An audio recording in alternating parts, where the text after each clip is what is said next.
In 1979, Chrysler, one of America's largest automakers, faced collapse.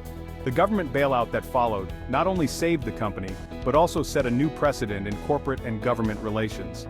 This pivotal moment reshaped how America handles big business in crisis. The crisis at Chrysler. The 1970s were a difficult time for the U.S. auto industry, hit hard by rising oil prices, competition from Japanese imports, and a struggling economy. Chrysler was on the verge of bankruptcy, losing hundreds of millions of dollars. In 1979, with 100,000 jobs at risk, the company turned to the U.S. government for help.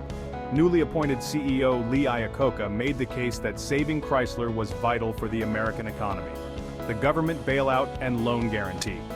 In a historic move, the U.S. government approved a $1.5 billion loan guarantee to Chrysler, marking one of the first times a major U.S. corporation was bailed out by the federal government. In return, Chrysler made drastic changes, including cutting costs, closing factories, and focusing on fuel-efficient vehicles. The launch of the K-cars in the early 1980s symbolized Chrysler's turnaround, long-term impact on government-corporate relations. Chrysler's successful recovery helped reshape the relationship between corporations and the federal government. The bailout sparked debates over government intervention in business, setting a precedent for future rescues of major corporations. Years later, during the 2008 financial crisis, this relationship would play a crucial role in saving companies again.